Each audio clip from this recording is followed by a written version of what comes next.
Startup Bugs PH is co-produced by One CFO, Credit Hero, Y Spaces, Simp, Secuna, Schooltech Bedfolio, Maroon Studios, and Red Circle Global. Check out our partners in the description. Welcome sa isa na namang episode ng Startup Podcast PH, Kwentuhan at Philippine Startup Week 2025.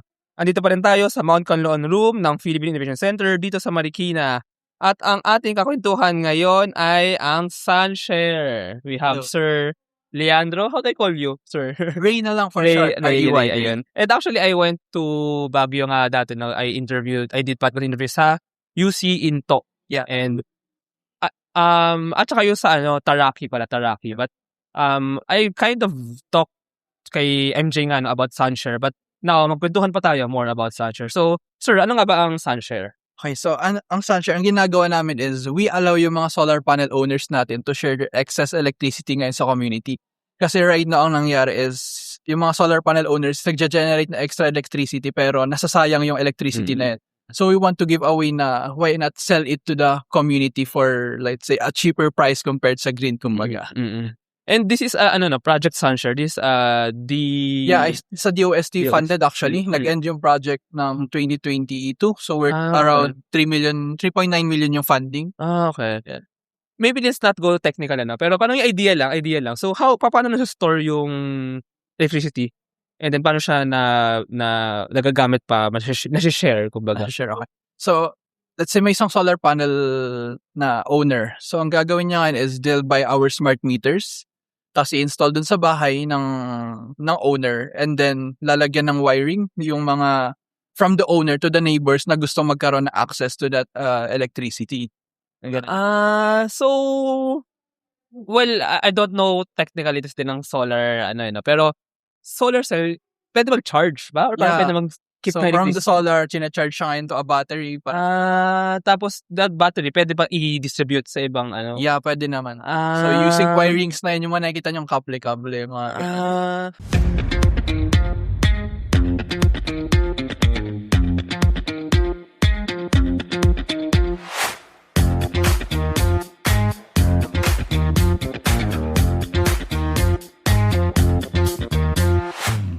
Still filling out loan applications for your business? Yeah, thought so.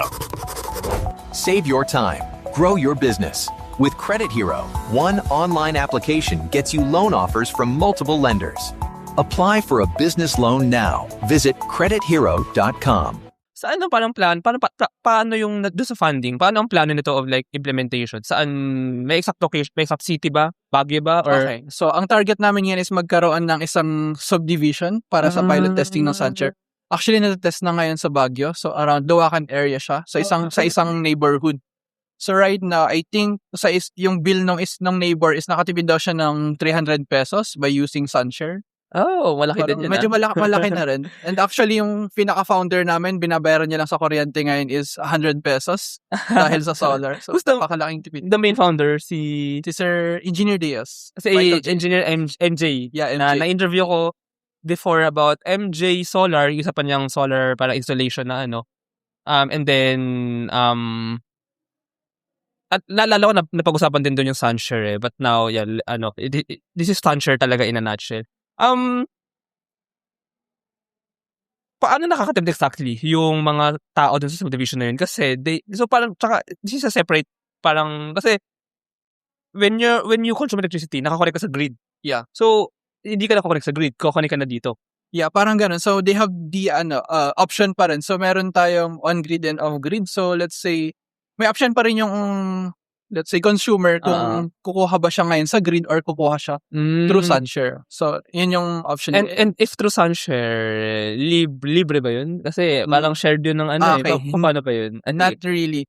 So, ang gusto namin is, si owner yung magsaset ng price niya per kilowatt per hour. Tapos, magkakaroon na lang kami ng simple commission sa kada transaction.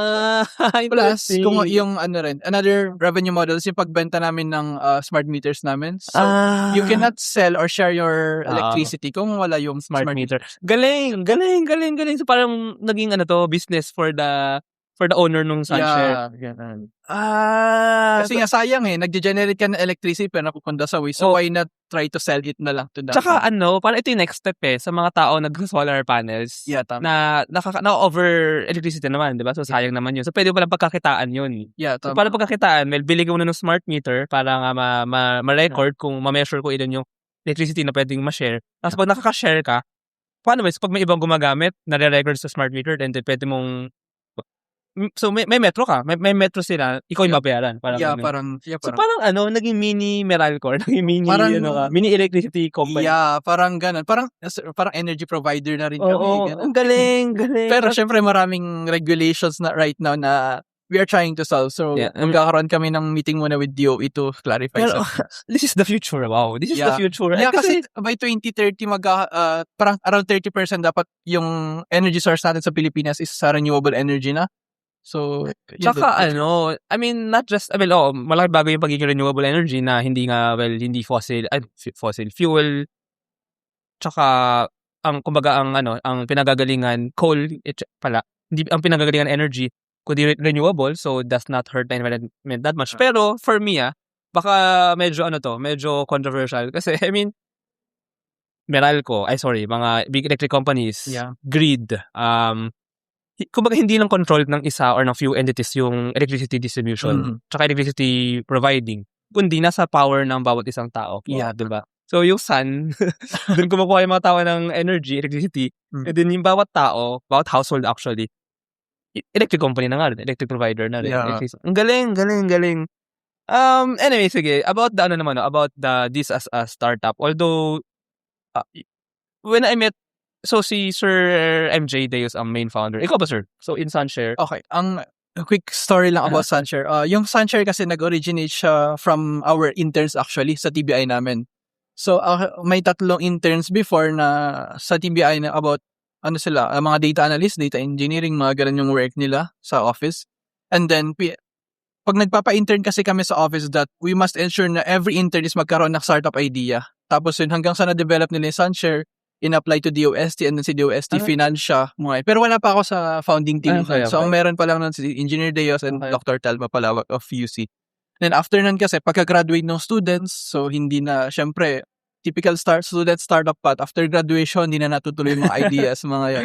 So after graduation, nag-work na lang sila. Tapos eventually, nagkaroon ng, let's say, hindi natuloy yung Sunshare, nag-idle yung Sunshare for like a year. What year yan, sir? What year? 2023, 2024, Okay. around mga yun. And then eventually, pumasok na ako sa team when nakita nila opportunity for sa FEC program ng DOST tapos Ateneo Intellectual Property Office. Yeah. Pwede ito, promise. Tsaka ang dami na nagka-solar panels ngayon eh. Yeah, so, tama. gusto Ang dami kikita ka pa nga sa Anyway, kwento ko lang din, when I met you, you were part of the UC Innovation Into, TBI. As ano ka nga, parang... I'm the Startup Development Associate Okay. actually. So, taga-handle ng incubation program And startups. that was during that time, yung kay Sunshare, or... naabot During mo sa- that time hanggang ngayon actually. Okay. In today's digital world, your organization needs more than just technology. It needs a strategic partner. At Symph, we build web and mobile apps that drive innovation for startups, enterprises, and organizations worldwide. Visit symph.co today. Protect your assets from bugs before bad hackers exploit them. And launch your products seamlessly with Sakuna, your trusted partner in cybersecurity. Receive reports in real time and work with security experts to find bugs in your products before others do. Let's make your security our priority. Naalala ko lang when I went to UC Into nga, sila para po. Yeah, yung mga Sila yun. Balaki, ayun. Yung mga Yun smart. yung kananan. Yes. Sige, so, and you, actually, I want to ask more than about you kasi now, nakikita ko yung mga post mo sa LinkedIn. Okay. Parang talaga active ka sa Yeah. about startups. So, what's your motivation? Wow. Parang, what keeps you in the startup world? I mean, you could work for a company, another company, pero parang startup, ka pa rin eh. So, why startups? Yeah, ako sa entrepreneurship graduate ako. So, UC ka rin, di ba? UC rin. So, yung why ko bakit ako nag-entrepreneurship is, before ako nag-college, nanonood ako ng mga documentaries about Steve Jobs, McDo, mga ganun.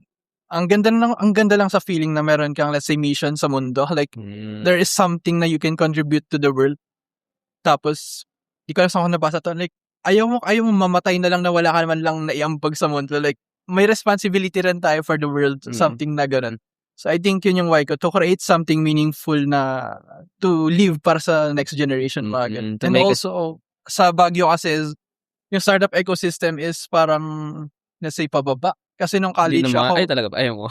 nung college kasi ako, around number 4 kami in terms of the innovation ecosystem sa Philippines. Tapos ngayon, I think, baka wala na ata kami sa top 10. Hindi, pero ano yan. Sorry I have to say Yeah, sure. yung measurement na yun, malaki measurement doon na yung mga freelancer, yung mga Ayun.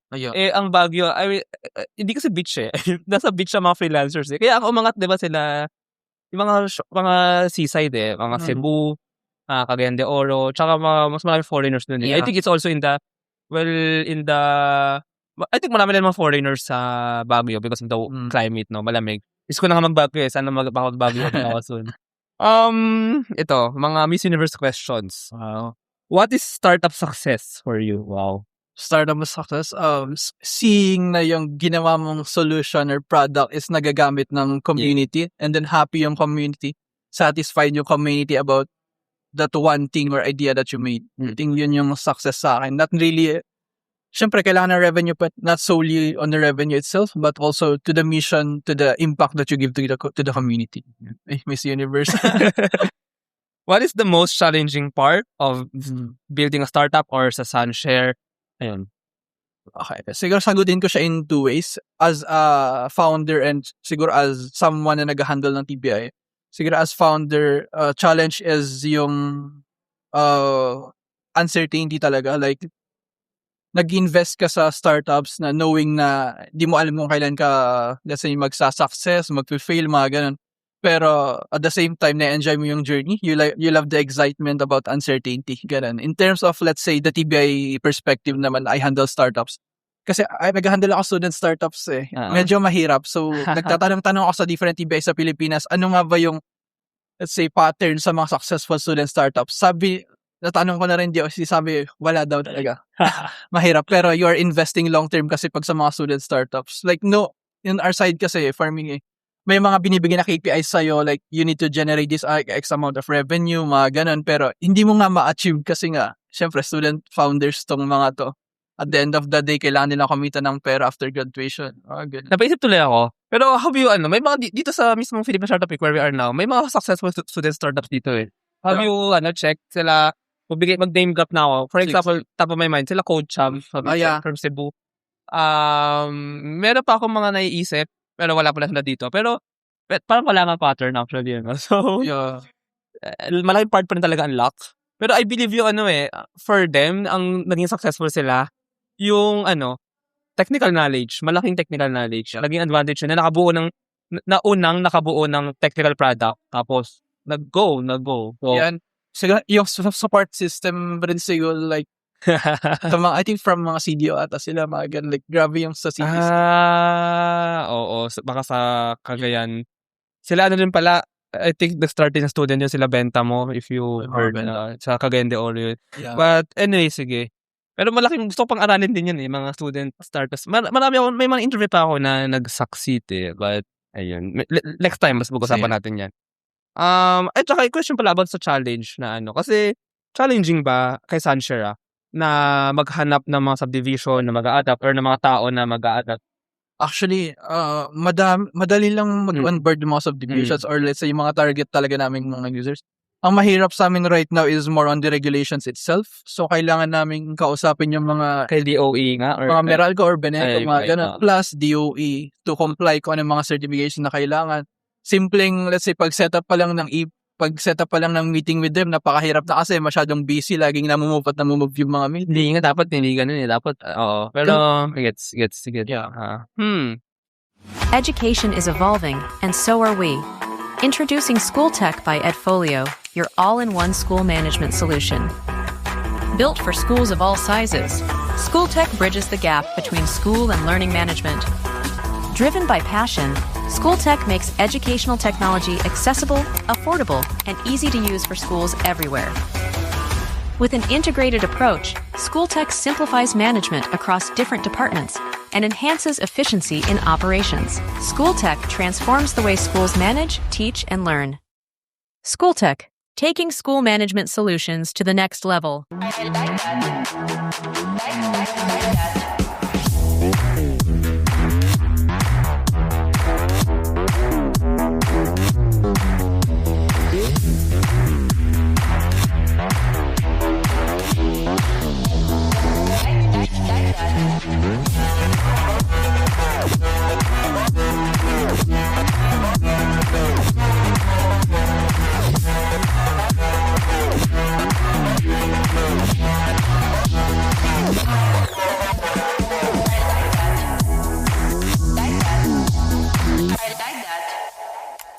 Running a business? Make it smarter with Red Circle Global. Streamline operations, boost productivity, and manage everything in one powerful ERP system. Book your free business demo today at redcircleglobal.com, guided by one of our top experts. Anyway, what is the vision for Sunshare? The vision for Sunshare, siguro, ayun nga, maging complementary with the vision of DOE also to increase yung renewable energy adoption natin sa Pilipinas, na hindi lang tayo nakarely sa fossil fuel, and also to increase rin yung mga solar panel ng mga owners natin. Or kahapon may nakausap kami, may isang city daw sa US na kung gusto mo magpatayo ng bahay, dapat daw may solar ka sa bahay. Yeah, they are giving also incentives para lang magpa-solar ka. Yung mga yan. Alam ko na, ang kausapin niya, mga developer ng parang madaming ginagawa ngayon sa mga Pampanga, Bulacan, na mga subdivision. Tas doon pa lang tsaka sa development part pa lang, kasi simula pa lang. Kontratahin mo, or parang partner na with the developer na dapat lahat ng bahay doon may Sunshare. Wow. Ganda. Business to develop the real estate model. Wow. Pero I mean, something like that. Anyway. Yeah. Final question. Meron ka pang isang startup, di ba? So, well, maybe later kung if we have time, we can also talk about it. Pero what keeps you motivated? Kasi anong nakikita talaga sa'yo? You're motivated actually sa start. Kaya natutuwa ako yung mga posts mo eh. So, sige, what keeps you motivated? Keeps me motivated is my one goal kasi is to establish my own, let's say, VC firm. Yun nga, I cannot work or I cannot achieve that goal kung hindi ko pagdadaanan yung process ng from the bottom. So, at the founder. like, doon ko na yung mga challenges sa mga founder level, startup level, community level, mga yun. And also, yun nga, I really want to grow yung ecosystem namin sa Baguio para at least, yun nga, makapag-produce na rin kami ng mga successful na mga startup stories.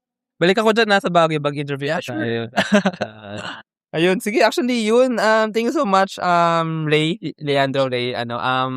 If our listeners, baka meron dyang interesado, baka sa mga developers dyan, Mega World, Camellia. Anyway, or any individual, di ba, na who's interested sa Sunshare. Or baka may solar lang kayo. Yes, so yung mga may solar panels na rin, no? By the way, so paano kung sa lugar mo niya, siya lang yung may solar panel? Di mas okay yun, since monopolize. Siya na yung magiging source ng neighbor. So, unahan din, for example. Galing na. FOMO. So, kung kayo lang yung nag-iisang may Sunshare sa isang barangay nyo, so you can utilize that opportunity. Kikita ka. Oh, interesting. Anyway, sige, baka may interested to connect with you. So, how can they connect with you? Maybe you can lead them to may Facebook page ba? Or website? So if you guys want to connect with me, check nyo lang ako sa Facebook or LinkedIn, Leandro Ray Gepila. So medyo active rin naman ako sa LinkedIn. And also for Sunshare, you can message me lang naman on those details. Sige, ayo, thank you so much. Thank you so much. Nice to see you again here. And Baguio, kita tayo sa Baguio next time. Thank you very much to our 65 patrons. This episode is super powered by Asklex PH Academy, our official e-learning partner. Get certification on Lean Six Sigma, project management, data science, and more. Architect Space Solutions. Architect provide ground station services, space data analytics, and technology supplies to grow the Philippines' role in the global space ecosystem. Divico Technologies Incorporated. IT solutions specializing in software development, blockchain smart contracts, digital wallets, and cybersecurity. NutriCoach. Personalized nutrition and weight loss programs for you.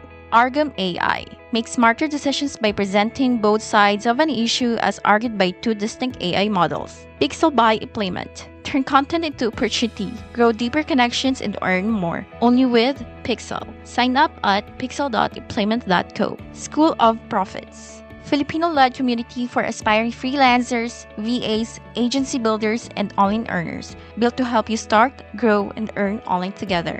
Founders Launchpad, our ecosystem partner, early-stage accelerator providing venture capital funding, operational support, and mentorship. Hire Business Solutions, provider of the most configurable cloud-based payroll system in the Philippines. Agile Data Solutions, the Philippines' fastest-growing market insights tech company with its data gathering platform, HustlePH. Smile Checks, streamlined hiring and onboarding with automated background checks. Cloud CFO, cloud accounting service provider for businesses ready to grow. Cloverly, all-in-one digital platform for property developers. Body Beauties, accessible and personalized diabetes self-management application. HKB Digital Services, tech-based business tools including payroll, ticketing, and loyalty rewards. Hyperstocks, digital banking enabler for rural and thrift banks. Wonderbrand, data science-driven brand strategy and design for emerging markets. This episode is powered by Josie AI, Uplift Code Camp, Board Prep, Kansan Barley, East Point Business Outsourcing Services, Filipina Home-Based Moms, Hex Colony, Jur.ph, Big Giant Games, Pahatid PH, Sugbudok, Agacon Aquafeeds, Juan Alj, Grey Wolf Technologies Philippines, Pareto Consulting, Sirius MD. Support the podcast through the link in the description.